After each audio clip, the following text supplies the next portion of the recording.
एक सियासी जमात जिसके पास कौमी असम्बली में सिर्फ 5 नशिस्तें हैं और पंजाब असम्बली में सिर्फ 10 नशिस्तें हैं, वो जमात इस वक्त उस सियासी जमात को ब्लैकमेल करने की कोशिश कर रही है कि जिसके पास पंजाब, KPK और आज़ाद कश्मीर की हुकूमतें हैं। और कौमी असम्बली में उस सियासी जमात की जनरल सीट्स की अगर बात की जाए तो 108 नशिस्तें उस सियासी जमात के पास हैं।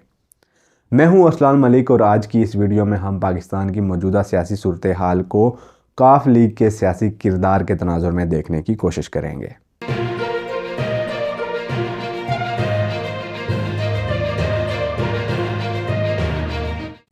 पाकिस्तान मुस्लिम लीग कायद-ए-आज़म, जिसको आम तौर पर काफ लीग के नाम से जाना जाता है, ये जमात इस वक्त पाकिस्तान तहरीक इंसाफ की इत्तेहादी जमात है। लेकिन देखने में ये आया है कि पाकिस्तान तहरीक इंसाफ और काफ लीग का ये जो इत्तेहाद है ये इंतहाई कमज़ोर है। हालांकि तहरीक इंसाफ ने हमेशा ये कोशिश की कि काफ लीग की जानिब से जितने भी उनके मुतालबात हैं उनको पूरा कर दिया जाए। यहाँ तक भी देखने में आया कि काफ लीग के पास सिर्फ 10 नशिस्तें हैं पंजाब में, लेकिन उसके बावजूद काफ लीग की ये डिमांड थी कि जी जो वज़ारत आला है वो उनको दे दी जाए, तो वज़ीर आला फिर काफ लीग को दे दिया गया। उसके बावजूद ये इत्तेहाद स्ट्रांग नहीं हो पाया और जो ही पाकिस्तान तहरीक इंसाफ पर मुश्किल वक्त आया, या फिर हम यूँ कह लें कि इमरान खान पर जब मुश्किल वक्त आया और उन्होंने कोई फ़ैसला किया, तो काफ लीग की जानिब से एक बार फिर ऐसा रद्द अमल सामने आ रहा कि जिससे लगता ये है कि काफ लीग एक बार फिर तहरीक इंसाफ को डिच कराने जा रही है। तो सिलसिला शुरू तब हुआ जब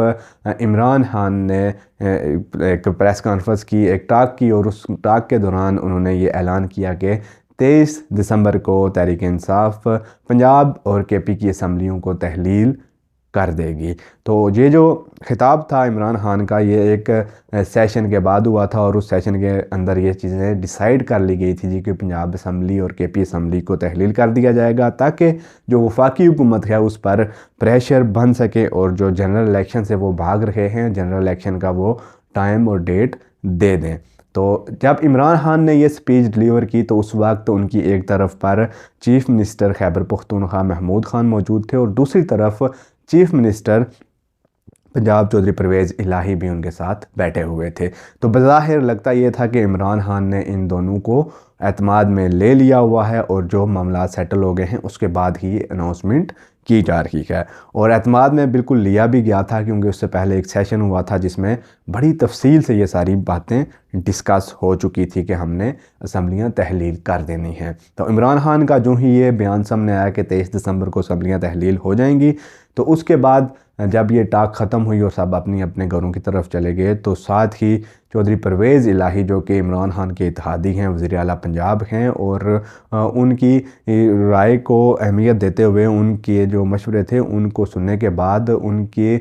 जो कंसेंट थी उसके मुताबिक ये फ़ैसला किया गया था कि असम्बलियाँ हमने तहलील करनी है। तो चौधरी परवेज़ इलाही ने ऐसी स्टेटमेंट्स जारी करना शुरू कर दी कि जिससे यूँ लगने शुरू हो गया कि शायद कि चौधरी परवेज़ इलाही इस फैसले से खुश नहीं है। इमरान खान की स्टेटमेंट के फ़ौरन बाद चौधरी परवेज़ इलाही की जानिब से एक स्टेटमेंट सामने आई जिसमें उन्होंने कहा कि उन्होंने इमरान खान को मशवरा दिया था कि 2 हफ़्ते कम अज़ कम इस बात में सब्र कर लिया जाए, 2 हफ़्ते का कम अज़ कम टाइम दिया जाए असम्बलियाँ तहलील करने में, ताकि वो अपने तमाम जो मामलात हैं वो निपटा सकें। लेकिन उसके बावजूद इमरान खान वज़ीद थे जी कि नहीं, इसी हफ़्ते हमें असम्बलियाँ तहलील कर लेनी चाहिए। तो इस स्टेटमेंट के बाद से ही कंट्रोवर्सी जनरेट होना शुरू हो गई और डिस्कशन शुरू हो चुकी थी कि PMLQ शायद एक बार फिर इमरान खान के साथ हाथ करने जा रही है और वो जो हुकूमती जमातें हैं, जो इमरान खान के मुखालिफ लोग हैं, उनके साथ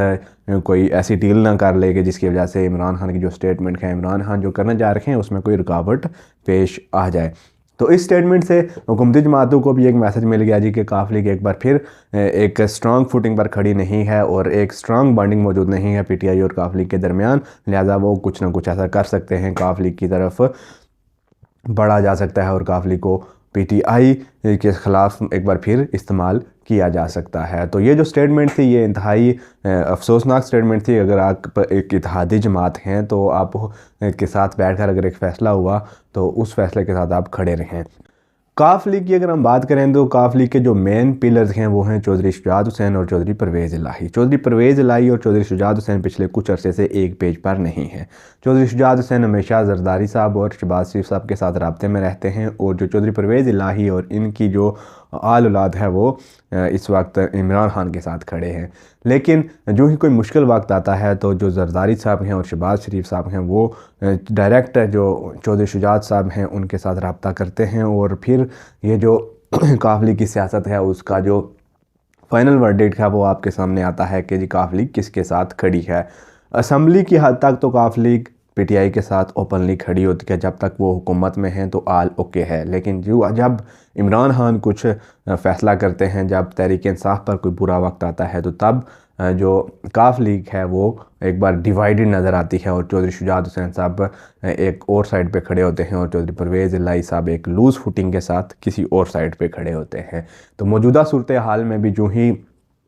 इमरान खान ने ये ऐलान किया उसके बाद चौधरी परवेज़ इलाही की जानिब से जो स्टेटमेंट आई वो स्टेटमेंट और फिर साथ ही ये खबर भी गर्दिश करने लग गई जी कि चौधरी शुजात हुसैन जरदारी साहब और शहबाज शरीफ साहब के साथ राब्ते में है और फिर एक आध दिन की मुलाकात भी हो चुकी हुई है। तो जिस पर जो काफ लीग की तरफ से मौक़िफ़ ये सामने आया था कि चौधरी शुजात हुसैन ये कहते हैं कि वो जरदारी और शहबाज शरीफ के साथ राब्ते में तो हैं लेकिन पीडीएम के साथ नहीं। अब ये स्टेटमेंट देखें कितना सीनियर पॉलिटिशियन दे रहा है कि अगर जरदारी साहब और शहबाज शरीफ साहब के साथ वो राब्ते में हैं लेकिन पीडीएम के साथ नहीं, और अगर वो ये कहते हैं कि पीडीएम और जरदारी और शहबाज मतलब ये इनके दरमियान कोई डिवाइड है, पीडीएम जरदारी और शहबाज अगर पीडीएम नहीं है तो फिर कौन है। अगर इन दो सियासी लीडरान को पीडीएम से अलग कर दिया जाए, जैसे वो कहते हैं जी कि हमने तो उनसे बात की है, हमने कोई पीडीएम से तो नहीं की, तो फिर पीडीएम बाकी बचती क्या है। जरदारी और शहबाज लोग ही तो असल में पीडीएम है। तो चौधरी शुजात हुसैन उनसे राब्ते में हैं और इसका वो एतराफ़ भी कर चुके हुए हैं। यानी अब जब असम्बली तहलील करने का वक्त आया तो एक बार फिर काफ लीग हुकूमती जमातों के साथ राब्ते में है और बजाय इसके कि वो इमरान खान के साथ खड़े हों वो हुकूमती जमातों के साथ खड़े हैं। तो इमरान खान का ये जो फ़ैसला है असम्बली तहलील करने का, इस फ़ैसले पर भी पहले काफ लीग की तरफ से बड़ी मज़ाहमत देखने में मिली और काफ लीग जो कि मैंने आपको बताया कि उसकी सिर्फ 5 नशिस्तें हैं नेशनल असम्बली में और पंजाब में उसकी टोटल कोई 10 नशिस्तें हैं। उसके बावजूद ये फ़ैसला करने पर इमरान खान को उन्होंने बड़ी डिमांड्स भी रखी और इमरान खान जो इस वक्त ये चाहते हैं कि जनरल इलेक्शन हो और वो पीटीआई 2/3 मेजॉरिटी के साथ आए ताकि वो जो कुछ बेसिक लेजिस्लेशंस के जो वो करना चाहते हैं वो कर सकें। तो उसमें भी वो रुकावट बनने जा रहे हैं इस वक्त काफ लीग। जब पीटीआई ने यह फ़ैसला किया कि हमने असम्बलियाँ तहलील करनी है तो ज़ाहिर बात है कि जो पंजाब की असम्बली है वो चीफ़ मिनिस्टर हैं इस वक्त काफ लीग के, तो उनके साथ भी उन्होंने बात करनी थी, उनको एतमाद में लेना था। तो इस एतमाद की जो डिस्कशन थी इसके दौरान भी काफ लीग ने पीटीआई को ब्लैकमेल करने की कोशिश की। इमरान खान जो कि इस वक्त ये चाहते हैं कि जो अगला जनरल इलेक्शन हो उसमें पीटीआई मेजॉरिटी में आए और उसको किसी इत्तेहादी की ज़रूरत ना पड़े ताकि उसका जो काम है वो जो करना चाहती है मुल्क के लिए वो कर सके, क्योंकि इत्तेहादी जो करते हैं वो भी आपके सामने है, जैसे अब हो रहा है वैसे ही आगे भी होगा अगर इत्तेहादी साथ मिलते हैं पीटीआई के। तो इमरान खान की ये कोशिश है कि वो जनरल इलेक्शन में 2/3 मेजॉरिटी के साथ आएँ और ताकि वो सारे काम कर लें जो वो करना चाहते हैं। लेकिन इस वक्त जो असम्बलियाँ तहलील करने वाला मामला था इस पर ऐसी डिमांड्स सामने आई काफ लीग की जानिब से कि जो डिमांड्स अगले जनरल इलेक्शन क्या अगले पूरे टेन्योर में भी पीटीआई पर असरअंदाज होती रहेंगी। और उनमें सबसे बड़ी डिमांड ये थी कि काफ लीग ने देखा कि क्योंकि हमारी जो अवाम में फुटिंग है वो काफ़ी कमज़ोर है, हम पीटीआई के अलावा इलेक्शन ज़्यादा नशिस्तों पर नहीं जीत सकते, ये चीज़ उनको पता थी। तो यहाँ पर उन्होंने बेहतरीन मौका पाया कि जी इस वक्त ठीक है इमरान खान एक मुश्किल का शिकार हैं तो इस वक्त क्यों ना इनके साथ डिमांड रख ली जाए जी कि जो जनरल इलेक्शन होगा उसमें हमारे साथ आप इतनी सीट्स पर सीट एडजस्टमेंट करें। यानी जो जमात इस वक्त सिर्फ 5 नशिस्तों के साथ नेशनल असम्बली में मौजूद है तो वो जमात इमरान खान के सामने ये डिमांड रख रही है कि आप जनरल इलेक्शन में 30 नशिस्तों पर हमारे साथ सेटलमेंट करें। यानी अगर 30 नशिस्तें काफ लीग को दे दी जाएँ तो काफ लीग इस वक्त पीटीआई के साथ असम्बलियाँ तहलील करने के मामले पर कोऑपरेट करेगी। तो सोचें ये कैसी डिमांड है कि जिस जमात की फुटिंग इतनी कमज़ोर है कि जिसकी इस वक्त सिर्फ 5 नशिस्तें हैं नेशनल असम्बली में, वो इतनी बड़ी जमात से 30 के लगभग नशिस्तों पर सीट की एडजस्टमेंट मांग रही है। यानी अगर 30 सीटें उसको दे दी जाएं तो वो कोऑपरेट करेंगे। और ये जो डिमांड है ये बिल्कुल भी मानने वाली डिमांड नहीं है। ये 30 सीटों का मामला सिर्फ इलेक्शन तक महदूद नहीं रहेगा, बल्कि 30 सीटें इनको देकर अगला जो पूरा टेन्योर है वो फिर इनके हाथ में चला जाएगा। क्योंकि अगर अभी ये इतनी सी नशिस्तों पर होने के बावजूद तहरीक इंसाफ को इस हद तक ब्लैकमेल कर रहे हैं, हर मामले में इनके खिलाफ खड़े हो जाते हैं, अपनी बातें मनवाना शुरू हो जाते हैं, कोई मौका ऐसा आज से ये जाने नहीं देते कि जिस मौके से वो कुछ फ़ायदा उठा सकें। तो अगर इनको 30 नशिस्तें दे दी गई तो फिर तो ये इससे भी बढ़कर इमरान खान के ख़िलाफ़ खड़े होंगे और अगला जो पूरा टेन्योर होगा वो भी ऐसी ही ब्लैकमेलिंग में गुजर जाएगा। तो ये इस तरह की डिमांड्स इस वक्त काफ लीग की जानिब से सामने आ रही हैं और काफ लीग की जो सियासत है वो इस तरह की डिमांड्स के गिर्द ही घूम रही है। तो इन सारी डिमांड्स पर भी डिस्कशन जारी है और काफ लीग की जानिब से प्रेशर है कि जी हमारी ये डिमांड्स मानी जाएं ताकि हम असम्बली तहलील करने वाले मामले में आपके साथ खड़े हों और जो हुकूमती जमातें रब्ता कर रहे हैं उनको इनकार कर दिया जाए। तो काफ लीग इस वक्त जो पिच है उसकी दोनों साइडों पे खेल रही है, विकेट की दोनों साइड्स पे काफ लीग खेल रही है। काफ लीग उधर से हुकूमती जमातों के साथ भी राब्ते में है और यहाँ पर इमरान खान के साथ भी वो अपनी गेम सेट कर रही है। और काफ लीग इस वक्त मौका देख रही है कि अगले जनरल इलेक्शन में हमें किस तरफ से ज़्यादा एडजस्टमेंट मिल जाएगी, हम उस तरफ जाएंगे। तो ये पीटीआई और काफ लीग का जो इत्तेहाद है ये इंतहाई कमज़ोर फुटिंग्स पर खड़ा है और ये इत्तेहाद पाश हो सकता है किसी भी वक्त। और इस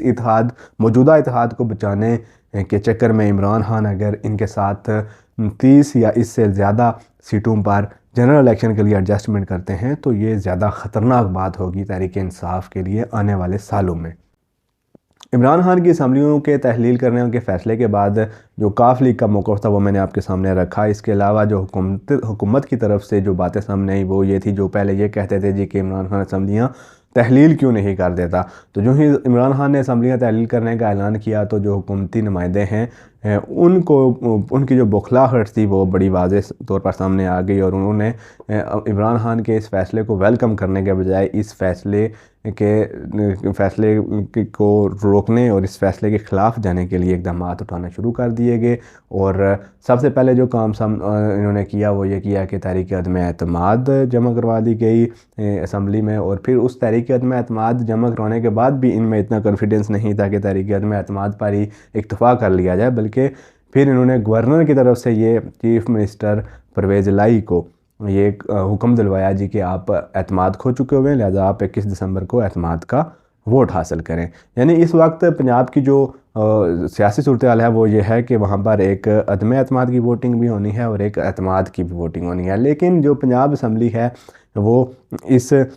खदशे को पहले से ही एज्यूम कर चुकी हुई थी और उन्होंने जो असम्बली का सेशन था वो 56 रोज़ से ख़त्म ही नहीं किया। यानी कि 56 रोज़ से जो असम्बली का सेशन है वो जारी था और इसी फुटिंग पे जो गवर्नर की रूलिंग थी, गवर्नर ने जो आर्डर दिया था कि जी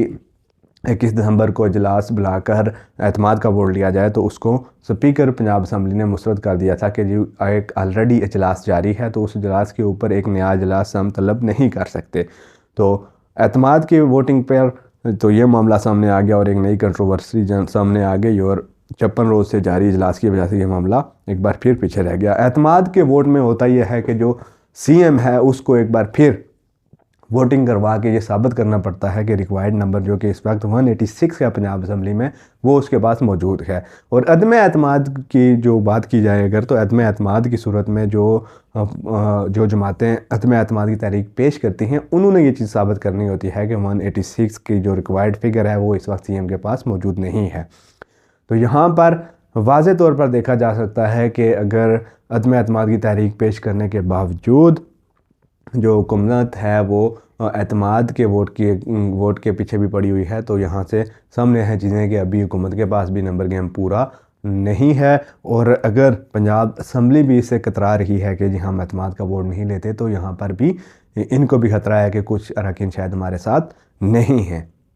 तो इस सारी सूरत हाल की वजह से जो पंजाब की सियासत है वो इस वक्त बहरान का शिकार है और ये बहरान एक बार फिर अदालत में जा सकता है और अदालत ही शायद इस मसले पर कोई तशरीक दे के एक इजलास की तलबी के ऊपर अगर दूसरा इजलास गवर्नर बुलाता है तो क्या होता है। ये चीज़ें जब तक शायद आप वीडियो देखते तब तक सामने आ चुकी हूँ, लेकिन पंजाब का जो सियासी बहरान था वो मैंने आपके सामने रखा और जो काफ लीग का हुसूसन जो किरदार है पाकिस्तान की सियासत में, वो मैंने आपके सामने रखा कि काफ लीग इत्तेहादियों के साथ तब तक खड़ी रहती है जब तक हालात ठीक हैं। जो ही हालात ख़राब होते हैं तो काफ लीग मौके ढूंढना शुरू हो जाती है और काफ लीग अपने ही इत्तेहादियों को कन्फ्यूज़ करके रख देती है। वो बेशक मौजूदा सूरत हाल हो या फिर जब पहले पंजाब असम्बली में अदम एतमाद आई थी तब की बात हो, परवेज़ इलाही एक तरफ खड़े थे और चौधरी शुजात हुसैन ने दूसरी तरफ फैसला कर लिया था।